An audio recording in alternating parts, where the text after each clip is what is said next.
The Hunger Games has always been one of my favorite projects that I'd worked on, and when I heard that Francis had the opportunity to do it again, I was really happy to hear that he took it. Just diving back into that world of Pan Am, and I always knew there was such a rich history that was unexplored. So when I read that it was a prequel, I assumed it was going to be about the start of the games. I didn't know it was going to be focused on snow. And so as soon as I heard that, then it became even more interesting. Working with Mark has been great. The first time I worked with him was when we were doing the Mockingjay movies. He intuits, I think, the way that I think the scene should play out. And so, you know, we seem to be in sync that way right up front. He's trusting my selections, my performance selections, and my timing, and my coverage. That's already half the battle. Because what I could do is hold on this, extend this tail.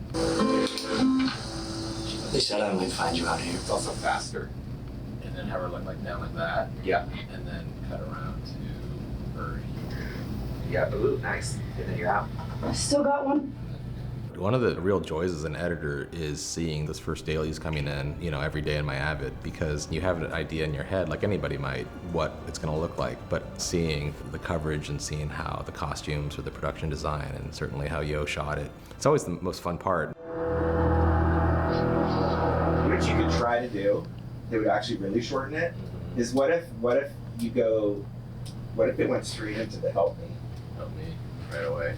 And then, So it hits him, and then there's a beat, and he says, "Help me," and then he looks up, and then you see her coming through the smoke, as opposed to the scream. The most challenging thing in this film was the pure scope, I think. You know, there's a lot of material in there, and having to bring it down. Francis always said, we're gonna have to really find the real story here and focus.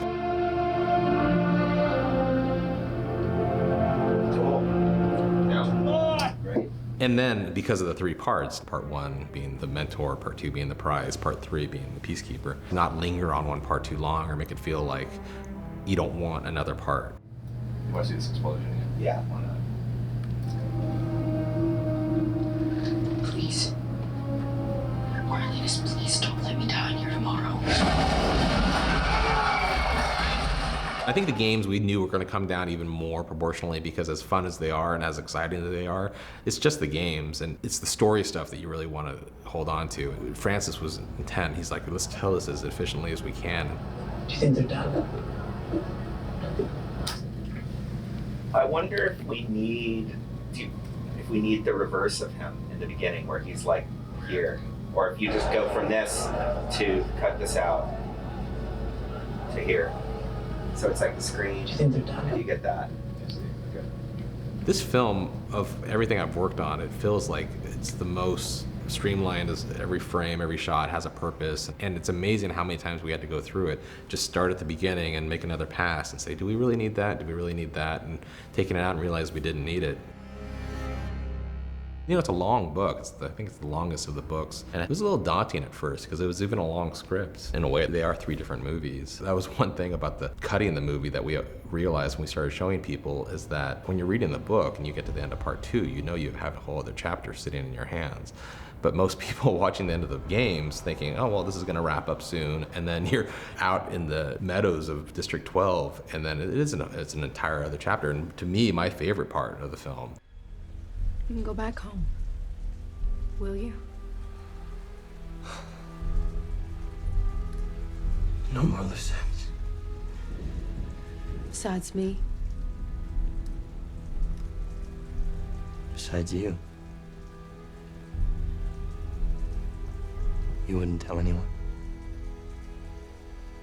Of course not.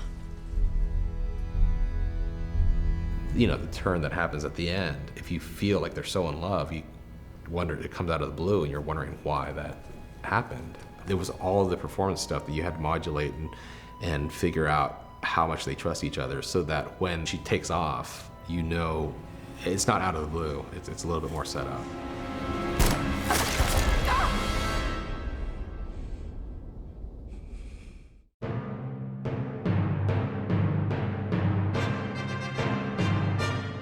One thing that Francis told me right from the start, cutting this film, is that he didn't want it to be a movie of a bunch of people watching monitors, because he easily could have devolved into that, because all the stuff in Heavensby Hall or in all of the scenes where Snow is watching the scenes. I had to cut actually the scenes for production as if they were broadcast on TV. So I essentially cut a version of the entire games as if they were watched on TV on a Capitol monitor, right? It was a good thing I did it because they ended up playing the entire 20-minute take and various parts in the games where the actors could react to the screen, and it's all the stuff that we did back in the cutting room.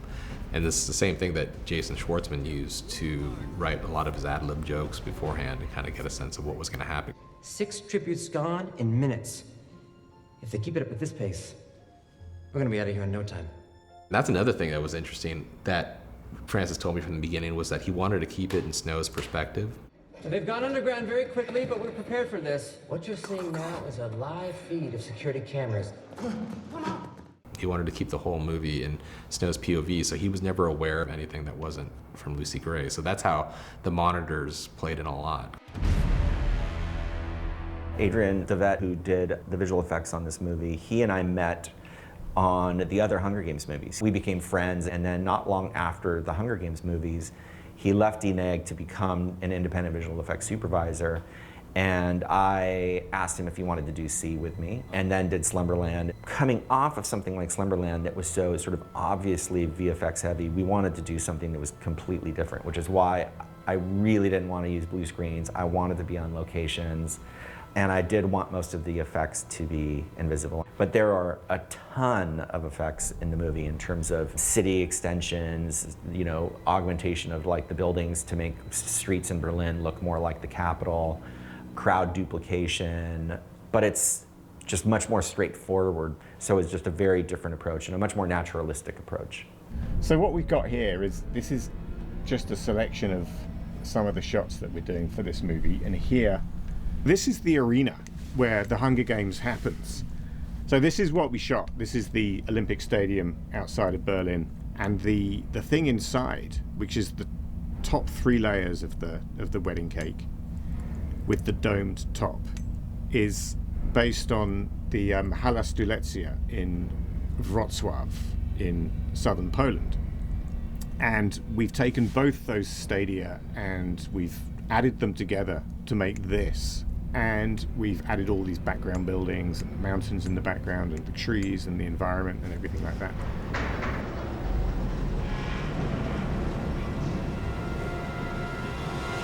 Welcome to the arena for the 10th annual Hunger Games.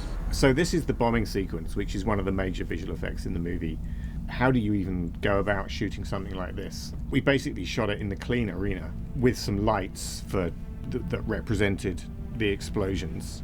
We did some previs to work out where those explosions were going to happen, and Yo Willems, the DP, put lights where those things were going to occur, like these little explosions. And then we shot with this like really long, complex camera move. We did about 3 takes, and they nailed the performance. It's funny when you talk about what's being shot on the day, it's very different from a year later when you're in post. You know, at the time, we were imagining that a lot more of the arena was going to be as is. It was such a beautiful location, and it was really awesome to get all of this in this practical environment. But in fact, when you see some of the work that's gone into the environment here, you can see how different it is from what you saw, because that damage from the bombing was really extensive, and its effects are on every inch of the environment. So in fact, what we have here is a completely CG environment. This is the post-bombing arena, which was dressed with these sort of piles of rubble everywhere. But we had to carve these pathways all around the place for cameras to be pushed on dollies and for all these stunt actors and actors to run around, because we couldn't have them running on debris. It was too dangerous. So, you know, when we came to do this shot, we've added all this digital debris in everywhere, as well as all the other arena stuff, which is adding this scorching and scarring and dents all over the walls, and replace all the seats with damaged seats, and some of them are missing. It's a lot of work that hopefully people don't notice.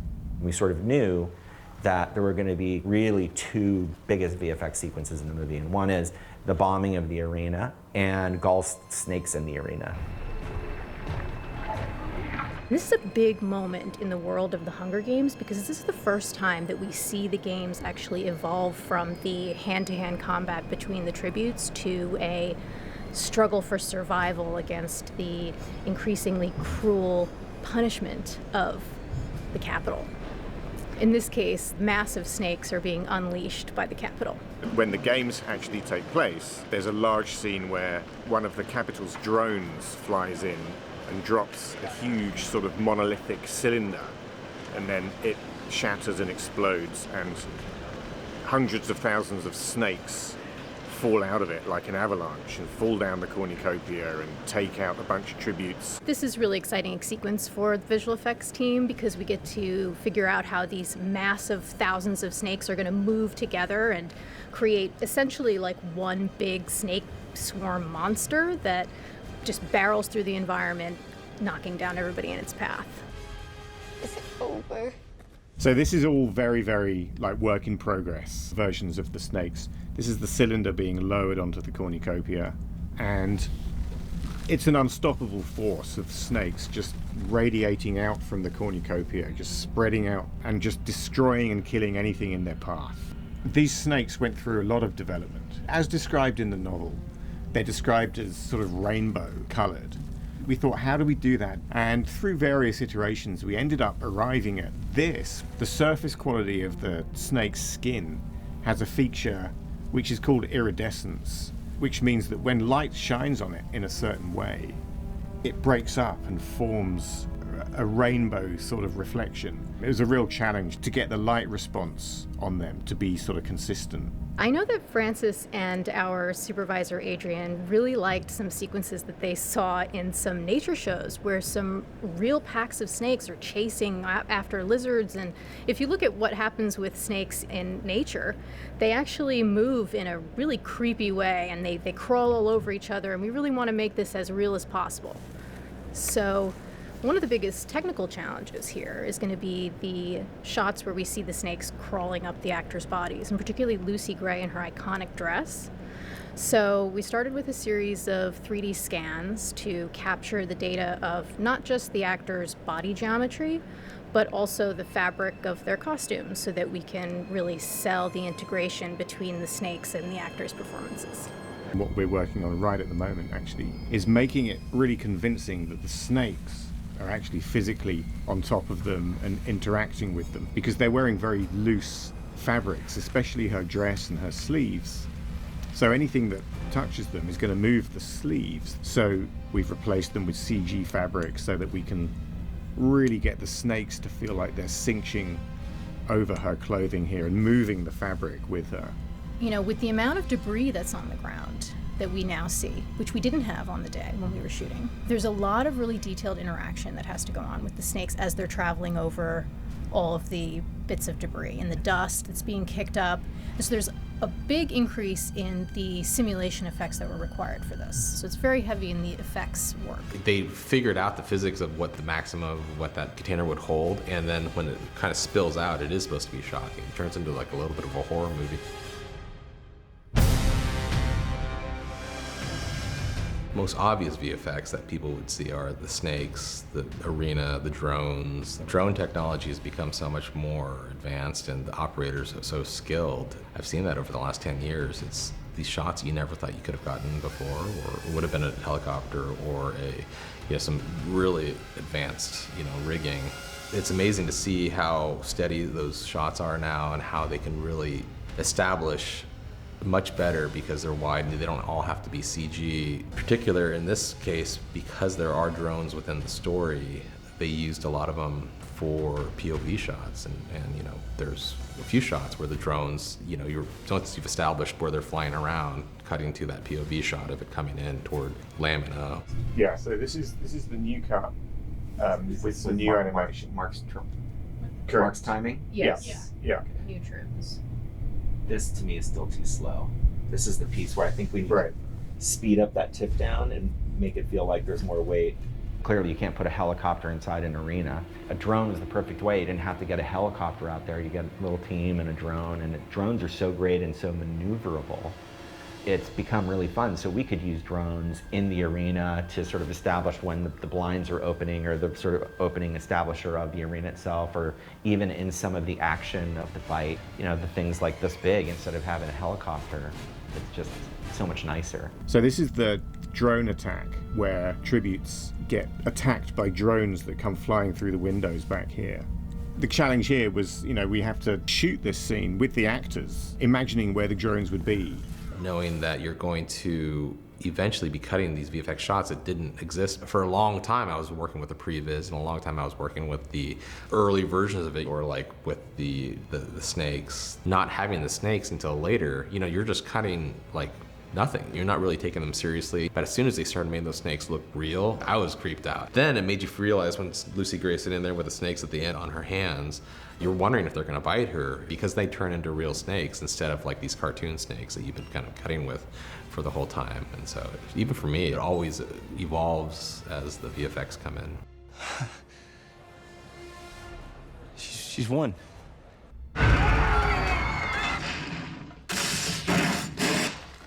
Jeremy and I go sort of way back. Often what would happen is, you know, the editor is putting in their own sound design as they go, and that becomes like what you screen and test screen with and all that kind of stuff. Jeremy just starts very, very early, and he basically works alongside the editor, so that as we're sort of working on reels, we kind of turn them over to him, and we've kind of kept that up, and it's been a really important process in the way that I work and Jeremy works, and the way that we kind of carry through the whole sound process all the way through to the end. Part of the sequence that's kind of fun about this is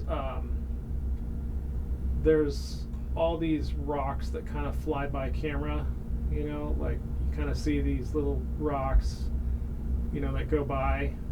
I just, about 2 weeks ago, we went up to Mount Wilson and recorded a bunch of rocks. We just threw giant rocks by microphones on the pavement and stuff like that. I'm always amazed, and Jeremy doesn't think I notice them, but I notice a lot of the smaller things he does, all the things he has to do to fill out a space or some background sound, or even a discrete specific, you know, gravel move or something like that I knew wasn't there in production, that he had to actually go back in and physically craft and put in. I'm always amazed that Jeremy could fill out that space.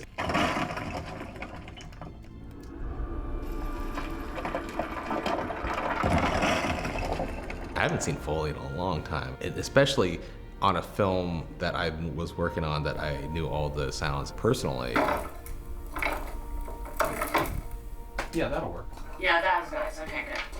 If this chair's working, should we go to reel 8 and do those chairs? Or do you want to do something different for right now? Well, I have this one, which is actually like a type of hat he's wearing. It's hard and it's got the thing. It'll be great for the pull-off, but the set-down, if you want... Oh, we'll just try it.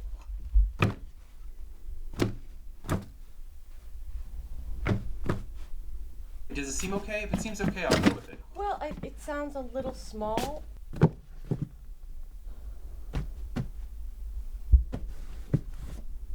Good. Okay. Okay. Yeah, we can go to 8.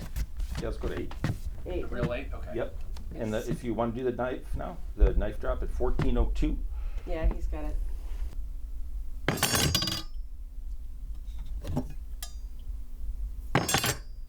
Nice. All right, good. Garbage can. Bang, bang, bang, bang, bang. That'll be fun. Okay. So depending, I've got three versions. This one's kind of like an obnoxious, or hold on 1 second, because I think this is going to probably be more like what we're doing, even though I like that ding ding.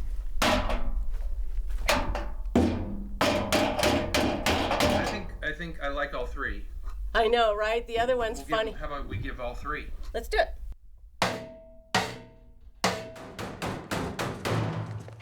Sound can help the visual effects seem more real. So, you know, because this is the 5th movie, even though it's before those worlds, I'm trying to take little Easter eggs of what I did in the other movies and incorporate them. Like, for instance, there's a recording that I used to make the hovercraft in the other movies. And it had a very distinct thing, and it was for the overhead rotor 0G, whatever technology that was. And I'm incorporating that sound into the drones that we have in our movie.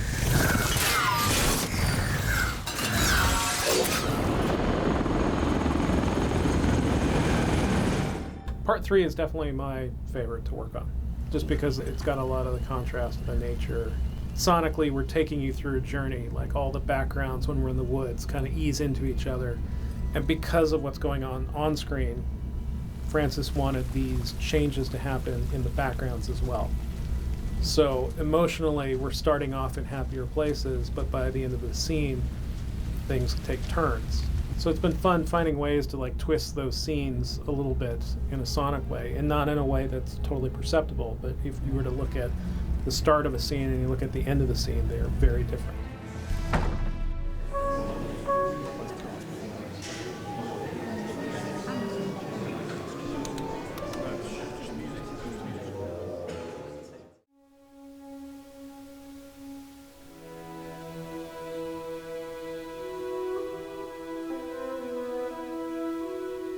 Having James come back was never really a question for us. His music is so integral and so utterly identified with this series. It's impossible for me to imagine a version of these movies that isn't his score. They're completing the experience of the scene. Well, Hunger Games have been a part of my life now for a long time, and they are wonderful musical opportunities. You know, I love working with Francis, so that combination is hard to beat. I think originally we had a mandate to keep the score in the spirit and the feelings of all the Hunger Games movies that came before. But what I discovered soon was that this is an entirely new set of characters. There's a different sensibility to this movie than the others. I just found it very easy to write to this movie, but in a very distinctive way. Honestly, scoring is one of my favorite parts, if not my favorite part, about making a film. And I think part of it's working with James. He's so in control. We've worked through everything, so it's a very relaxed time for me, and it's really fun to get to see sort of all the musicians like bring all of this music to life.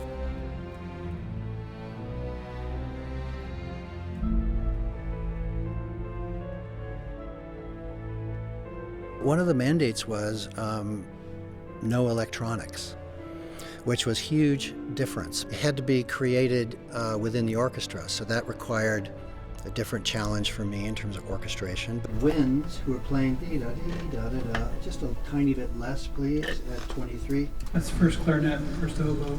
Okay, and let's not let it get quite so loud at 29. It was really fun to sort of explore with him a new sound for the Hunger Games, right? That there's going to be some familiar elements, some slightly familiar thematic material, but really we wanted to come up with a different sound. And a lot of that is sort of based on the kind of period element of the movie itself, and that it takes place 65 years before the original movies, and us wanting the music to reflect that a little bit as well. I think there are several main themes that we've reinvented and figured out a way to integrate into the story without using any that were directly and powerfully attached, for instance, to Katniss.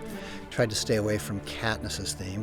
There's a resonant Hunger Games bit of the score, which I think people will enjoy because I think they're touchstones. Hanging Tree is back in a completely different kind of iteration and treatment, but I think the familiarity of that will be really welcome to people, and it'll be kind of just comforting in a way.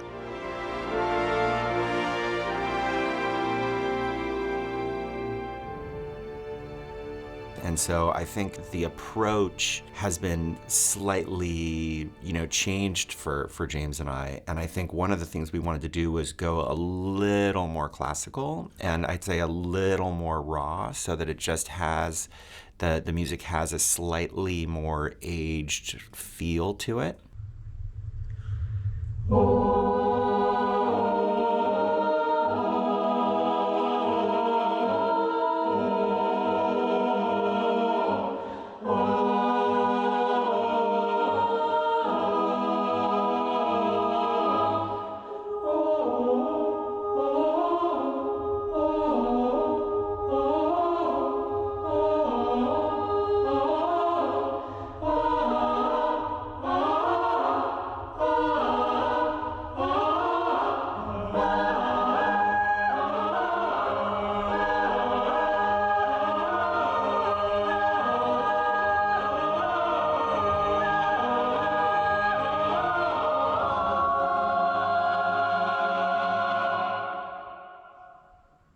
An added element that happens quite often when I work with James is he'll bring in these like really super talented musicians.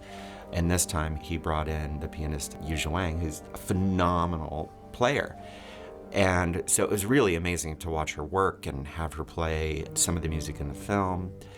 But what I really love about it is that sometimes James will get these ideas, and he had an idea to bring her in to do piano for the movie very early.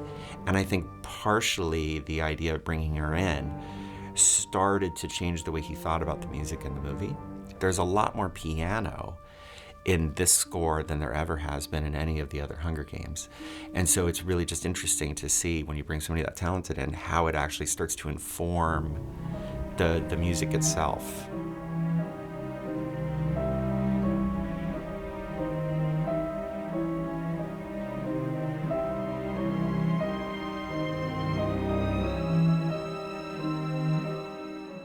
You know, I've long been a huge fan of Yu Zhuang, along with millions of other people. And once I knew she was on board, I started writing different kinds of piano parts. And I think what it did is give us a really interesting entree and expression of the score, which we wouldn't have had before. That a lot of these dramatic or very tense moments, we did piano. We used piano in a more elaborate way than I ever would have before. And I think it really became a very important voice in the score.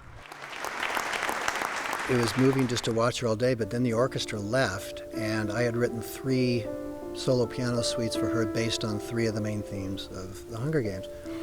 And I just came out here and sat sort of next to the piano and, you know, looked around me at this incredible room, and Yu Zhuang was playing my little suites back to me, for me, in that one room by myself. And yeah, I just kind of lost it. It was just so great.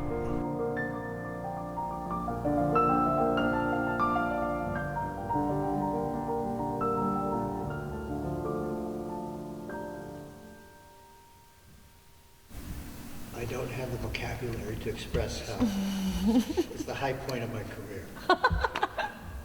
What James did, which I thought was really fun, was he wrote these suites based on classic Hunger Games themes.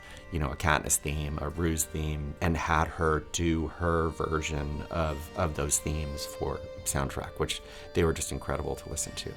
I think we're good. We have it, yeah. Cool. I think we're done.